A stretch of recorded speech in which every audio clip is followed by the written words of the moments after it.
People, Deluded, I'm back again now. We obviously drew, but in my head it feels like a loss against Watford. 2 goals, 2-2 draw. But we might as well speak about some other Arsenal news now.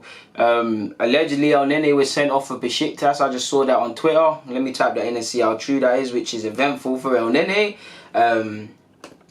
Wonder what he got sent off for, people. As you know, he's joined Beşiktaş on a season-long loan. Apparently, there's an option, loan with an option to buy. Yeah, he was sent off on his debut, people. Apparently, it was. Oh, I'm actually watching the tackle now, people.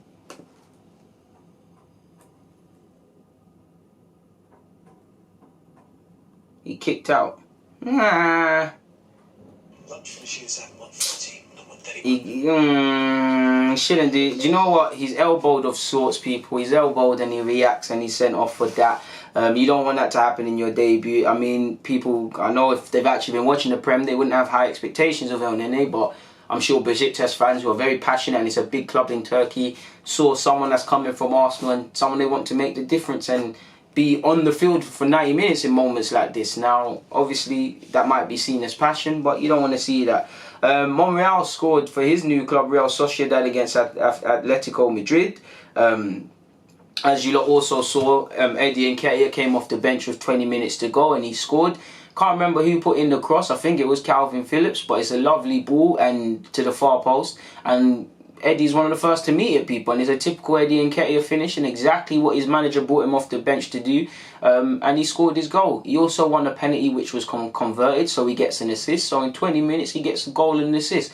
Obviously, you would like to see Eddie Nketiah starting for Leeds. He's played a couple 23s games. He's come off the bench and made the difference more often than not. We want him to start. I know he's got to start in the Cup, but we want him to start in the Championship. But he's doing all he can. If he just keeps scoring goals in the chances you're given, what can you say now, people? Obviously, Eddie scoring goals, and I believe the loan spell was the best decision for him. Obviously, people will look at Lacazette's injury and Aubameyang as the sole striker and say he could have got games, and that's true. But would you? What makes more sense, people, at the time, to sit here and wonder if and but an injury happens, or to kind of go on loan where you're assured more game time?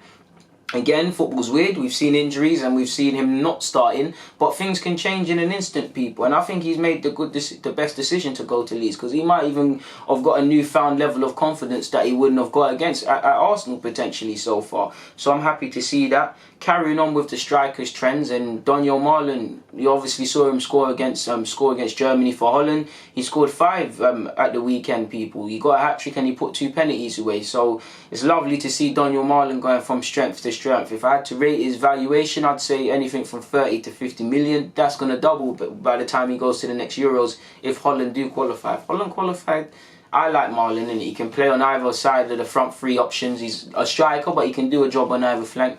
And he made the right decision to leave Arsenal, really and truly, because he's getting game time. For me, it's disappointing because you look at the recruits that was brought in, I think it was 2015. You see Dragomir, Fortune, Malen, Jeffrey Adelaide and Benatia. We could have earned a lot more money on these players, and potentially some of them could have filled the gaps within our first team.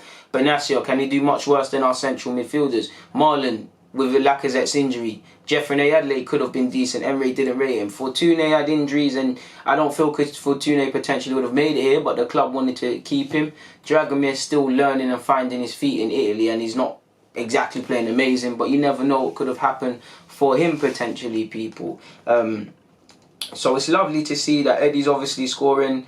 Obviously, Monreal don't play for us anymore, but I just thought I'd mention that. So we see if there's any other Arsenal news in relation to anything. I don't think there is, people. Let's see, man. Go on a couple of sites. No, man, there's nothing. I'm hearing, but one thing, I'm hearing Arsenal fans saying they want Jose Mourinho. Now, you lot know me. You can type in Deluded Gooner and you'll see Jose Mourinho specific vids.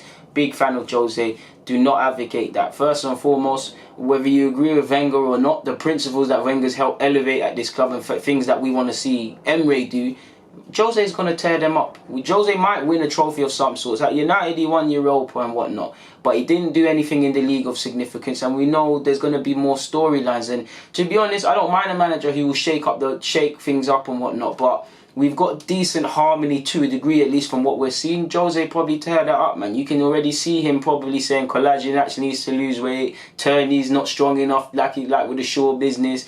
He will get into that Pogba Jose crap again with one of our players. I don't advocate it. I would rather you lot know I'm a big Jose fan, hallmark in the Premier League, world class manager on his day, but I feel the game has left him. There's talk of him going to Madrid. Go and do your thing at Madrid, bro. We need someone who is young, if not necessarily young with age, but young in managerial terms. Someone fresh ideas, someone with fresh principles. I don't know who that manager is, but Jose Mourinho at one time, who was he? Wenger, who is he? Louis van Gaal, who is he? Ferguson, who is he? You get the point. At some point, people have to become someone. So I don't have any examples of regards to a manager we could look at for argument's sake. People, if Emery was to get clipped, but surely that's a job for Raul Sanya. If he can just get someone who's innovative, someone who's strong in their principles. I like that Emery likes to deviate from his like how he likes to think about the tactics and things. But I feel Wenger, Emery's been here long enough now, and I don't know what he stands for in football in terms. I've heard him say we want to be a chameleon team. I've heard him say we've got to be a protagonist, and we've been nothing but pragmatic. I haven't seen nothing. I don't know what his philosophy is, people. I don't know. Beyond playing up from the back, I don't know. Lampard's coming to Chelsea. Ironically, he needs to improve defensively, but I see what he's trying to install. Do you get it? So we need someone that has a way of thinking and a way of doing things, but is able to. If we could have someone that was innovative and whatnot, but marry in some of Emery's qualities of thinking about the opposition and stuff, that's someone we need, people. I would like the Ajax boss on current form, but things can change, and in a month from now, that could look like a stupid shout.